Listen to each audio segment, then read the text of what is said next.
Assalamu alaikum. Qanday ahvolingiz? Salomat turinglar. Kitob o'qishni davomlashtiryapman. Shunga bu videoda yana kitob paran qilamiz. Bu qatim Sokratningki o'zini oqlashi degan kitob haqida so'zlab beraman. Bu kitobni bir qancha kun burun o'qib tugatdim. Oldingi videoda Xeyri xo'sh quyosh degan romanni o'qigandan keyingi ochiq hislarimni, tuyg'ularimni bir ig'ir bir shaklda o'tirib so'zlab chiqqandim. Unda kayfiyat shu.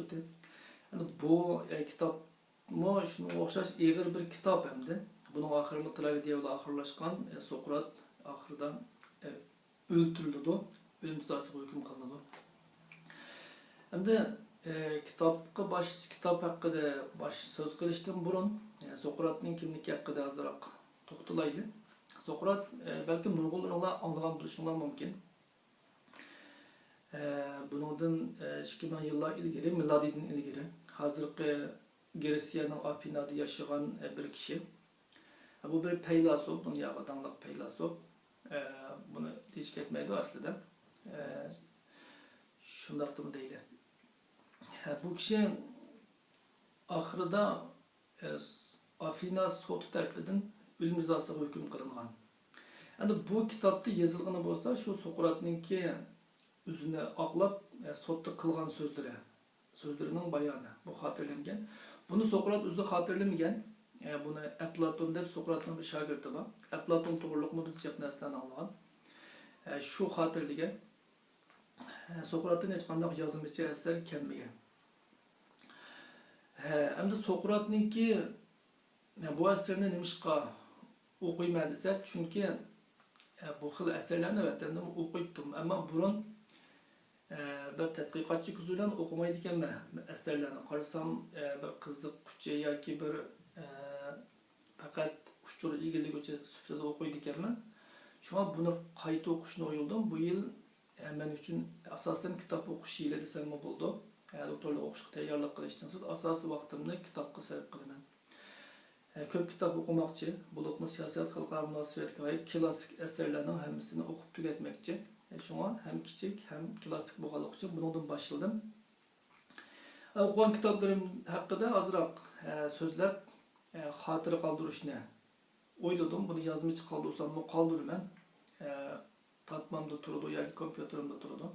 Onu so'zlab YouTube'ga chiqarib qo'ysam, balkim birilariga ilhom bo'lib qolsa ajab emas.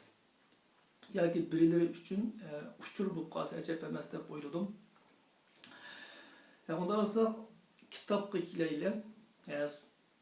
Kitob haqida, kitobdagi Sokratning nutuqlari haqida to'xtalishdan burun Sokratningki nim bo'lib sotga berib qolganligi, Sokratning hayoti haqida ozroq tushuncha beray. Sokrat yuqorida o'tgandek faylasuf, bu hayotida mol dunyoga, amal mansabga berilmagan bir kishi, nomurod o'tgan.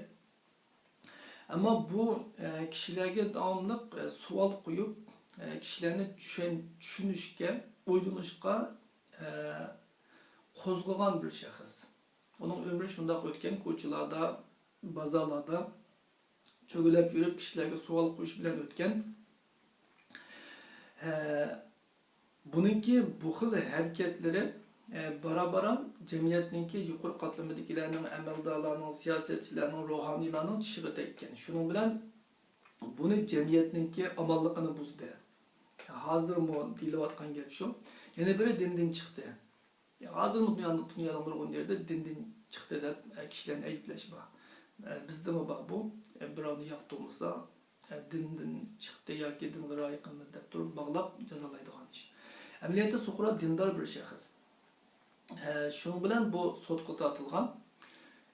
Buni sotlagan sotmi xalq soti. Biz bilgan xalq soti emas, Xitoydagidek, balki demokratik shaklda kishilar ovoz berish orqali jazo bekitadigan bir sot.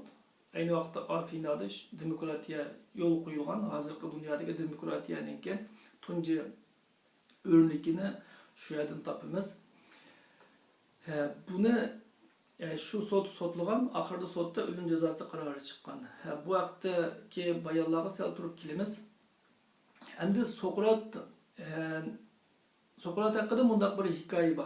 Sokrat nemishqa mushundaq kishilarga savol qo'yib yoki jamiyatga dushman bo'lib qoldi desa, Sokrat haqida shundaq bir hikoya bor ekan. Sokratga bir kunisi biri kelib deydi ekan, sizni Tangri dunyodagi eng bilimli odam dedi edi. Bir Sokrat dinga ishongan kishi ekan, Tangriga ishongan kishi ekan. O davrda Afinada ko'p xudolik bor ekan. Har xil narsalarga har xil xudolar vakillik qildigan kishilarmi shunga ishonadigan. Shuning bilan biz bir tog'ga borgan vaqtda shu yerda paloni xudo uchrab, paloni Tangri deydi ekan. Tangri uchrab, sizni dunyodagi eng bilimli kishi dedi ekan. Sokrat shuning bilan o'ylanadi ekan, bu men hech narsa bilmasam, qandaqmi dunyodagi eng bilimli kishi bo'lman deb. Shuning bilan buni isbotlash uchun, yo'q Tangri xato qilmaydi, men buni bir isbotlay deb, shuning bilan bu jamiyatni kezib kishilarni sinaydi ekan, kishilarga savol qo'ydi ekan.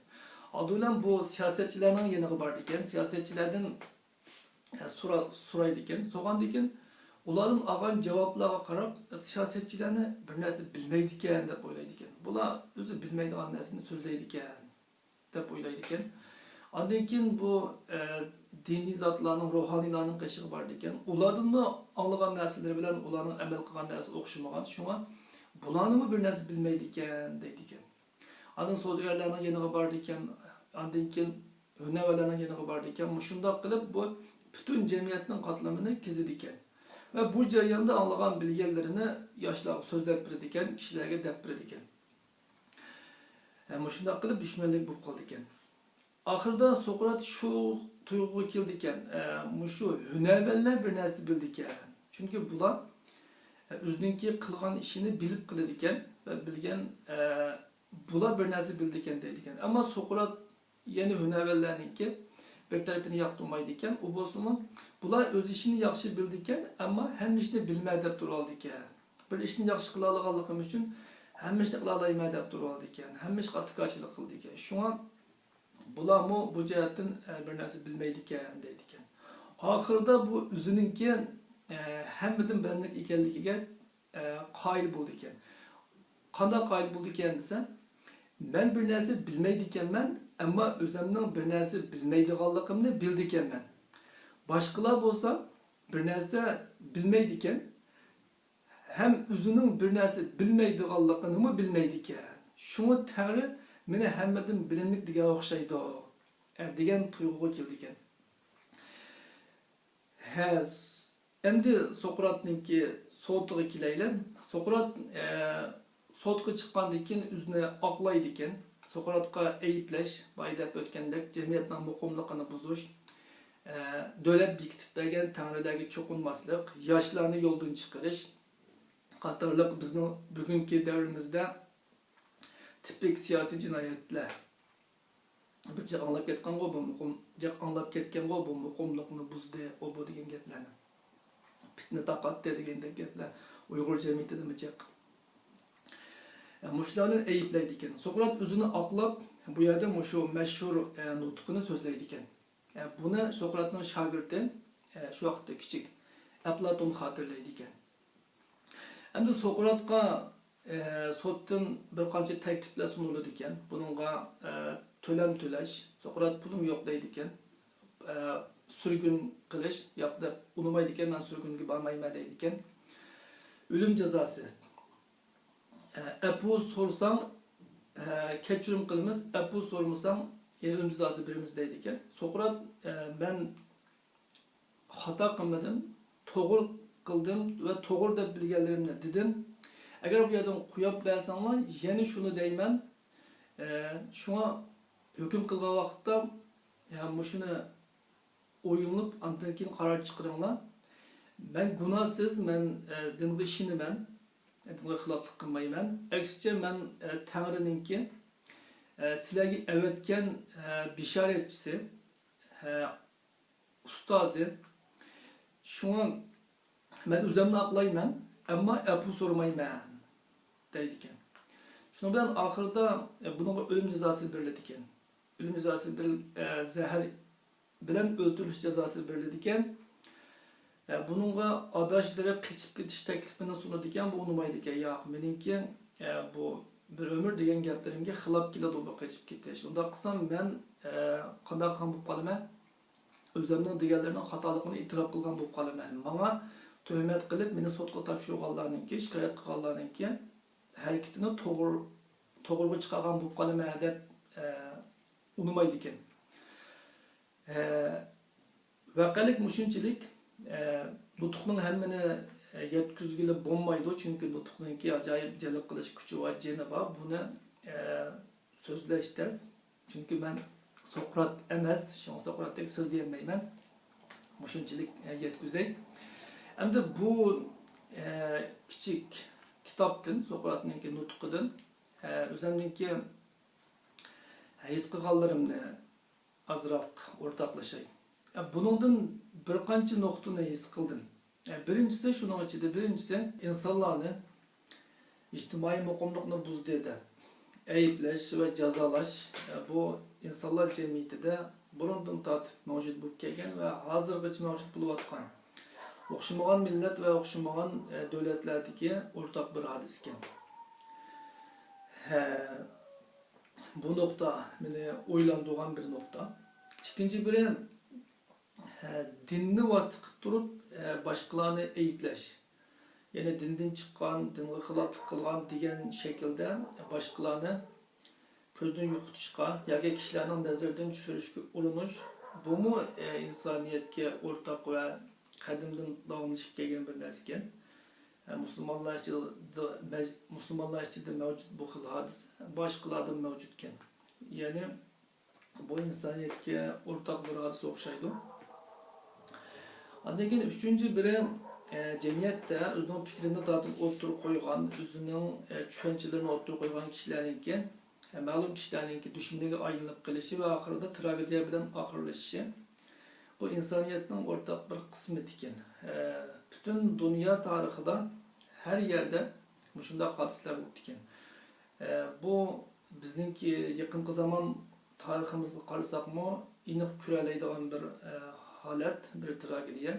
Bizningki şu danlıq hozirgi zaman Uyg'ur adabiyotidagi danlıq yozuvchilarimiz, shoirlarimizningki bo'libmi 50-yillardan burun o'tgan Lutfullo Mutallab, Abduxoliq Uyg'ur bularningki nihoyatda yosh ketganligiga echinaman. Men hozirgi zaman Uyg'ur adabiyoti degan kitobni o'qigan vaqtimda şu bizningki şu Qutlug' Shavqiy bo'lsin, Abduxoliq Uyg'ur, Lutfullo Mutallab qatorliq bu shoirlarimizningki 30 yaşının 35 yaş, 40 yaş. Şu yaşlarda ekanligini ko'rib, men haqiqatan ichingandim. Yani bular 60 yaş, 70 yaş, 80 yaşgacha yaşagan bo'lsa, nimalarni qila bo'g'iydi dedi. Yani bu fikir egalarininki davomliq mustabid kuchlarninki dushman ekanligi bu tarixiy bir hadis ekan. Bu nuqtani o'ylandim. Albatta bu xil nuqtalarni burun his qilardim, ammo bu kitobninki his qildiganlari. Endi kitobga bo'lgan bahoyim shu, ya'ni kitobga emas, texmi to'g'risi Sokratning nutqiga. Men bu hozirgacha anglagan 3-chi danliq mashhur, menga eng ta'sir qilgan nutq bo'ldi. Anlagan dedim, emniyette ben okudum bunu, anlamadım. Çünkü Sokrat'ınki aynı vakitte sözlügerlerini video kılıp algan, ya ünlü kılıp algan ahval yok. Bunu başkaları avaz kılıp YouTube'a koygan işler yok. Ama bu kitabını okusanız, xuddi anlagandek bulursunuz. Okusanız, xuddi özünüz sözlügendek bulursunuz. Bu xil nutqlar az uçuraydı. Mesela bunun birincisi, ben tuncu bulup şunda his qilgan, tuyg'uga keltirgan nutq Peygamber Aleyhisselam'nınki vidalish hajida so'zlagan nutqi, vidalish nutqi, xutbatul vada. bu nutuknu anlagan vaqtingizda, yana anlagan vaqtingizda deyapman, emniyette o'qigan vaqtingizda siz anlagandek bo'lsiz. Xuddi shu kishi sizga so'zlayotgandek. Bu xil nutukni anlagan vaqtda siz o'rningizda o'tirgan bo'lsangiz, qopib ketasiz. Qopgan bo'lsangiz, menib ketasiz. Jonliq bir xil shu kishidek so'zlab ketasiz.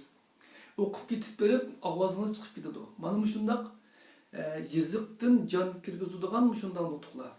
Rasulullahning vidolash nutqini haqiqatan o'qisam, hozirmi shundaq ta'sirga kelaman.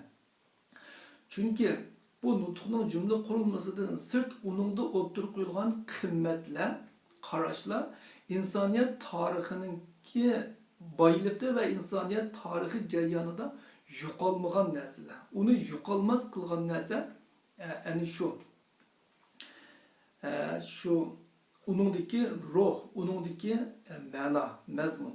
Masalan, Rasulullahning shu nutqida tilga olingan inson bolasi onasidan barobar tug'ilgan, oq tanlik bilan qora tanlikning hech qanday farqi yo'q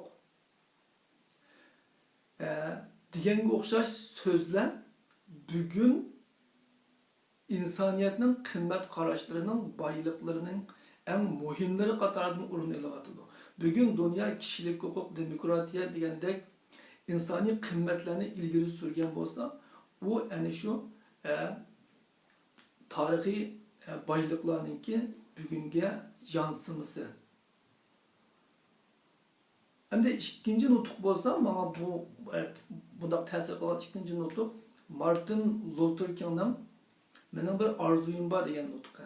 I have a dream İngilizce. Belki 10 yıllar burun bo'lsa kerak, men bu nutuqninki Uyg'urchasini Xinjiang madaniyati jurnalida o'qigan. Shu chaqda men o'rtirib buni o'ltirib o'qib kelmay, o'rtirib o'qib ketgan, hatto telefonimga elib buni so'zlab boqqan. Demak, shundaq nutuqlar sizga shundaq jon kirgizib o'tadi. Xuddi nutuq to'g'rilib so'zlab o'zimni qo'llarimni silkib ketibdi-mi? Shunga o'xshash jon kirgizib o'tadi. Martin Luther King bilmaydiganlar uchun uçul birey Amerika'daki Negerlar hareketining boshlamchisi. Endi bu nutuq bo'lsa, shundaq ta'sir qilgan nutuqlarning 3-chisi bo'ldi. Shunga sizlarga tavsiya qilay. Buni o'qib qo'yinglar. Agar qiziqsanglar, o'qimagan bo'lsanglar, yuqoridagi Rasulullahning vidolash nutqi bilan Martin Luther King'ning "Mening bir orzuyim bor" degan nutuqlarini o'qib qo'yinglar. Haqiqatan ta'sir qiladi. Mana shundaq insoniyat tarixida tanlangan, tovlangan eserlarni o'qishimiz kerak. Shundaq qilgandalar bizningki tafakkurimiz kuchlandi, bizning nazar doiramiz kengaydi. Buldamsa yana bir videoda ko'rishguncha omon bo'linglar, Allohga emanet. Agar yenidan bir kitob boshladim, uni o'qib tugatsam, o'to'g'riliq so'zlab beraman. O'chaqacha boshqa temalarda so'zlab turman. Buldamsa xayr xo'sh.